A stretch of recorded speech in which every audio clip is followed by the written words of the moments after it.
My sister used to really be into ice skating.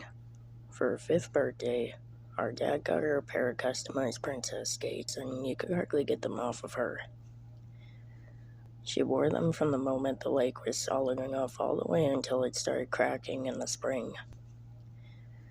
When she was 15, she took a few figure skating classes, and everything just took off from there.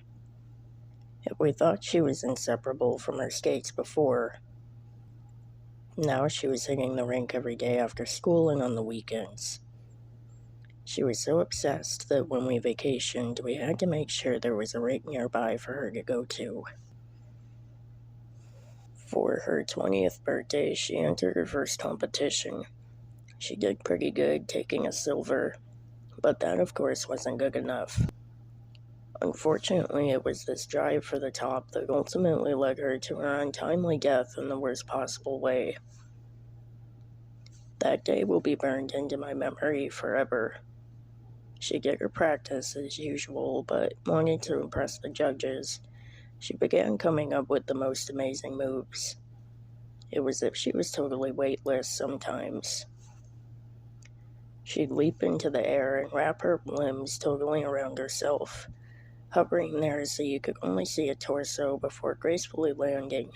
It was an utter mindfuck, honestly. Well, the big day came.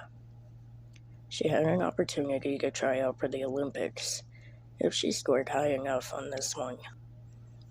She did her stunts and got really high scores. Probably would have won the gold this time if it wasn't for what happened next.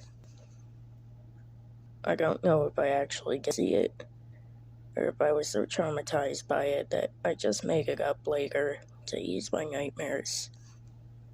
So she wanted to do that body wrap trick, but somehow her leg got stuck, and when she came down, well, besides the sickening crunch of her leg breaking under her weight and angle, the blade of her skate went clean through her neck, decapitating her instantly. What came next, though, God, I'll never be able to get over it.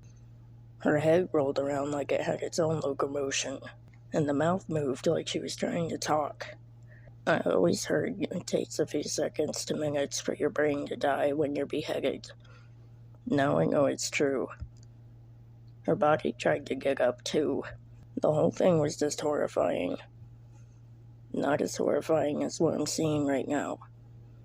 Her spirit comes to me every night, head rolling around the floor, while her body, limbs wrapped tightly around herself, hangs in the air spinning slowly like a music box doll.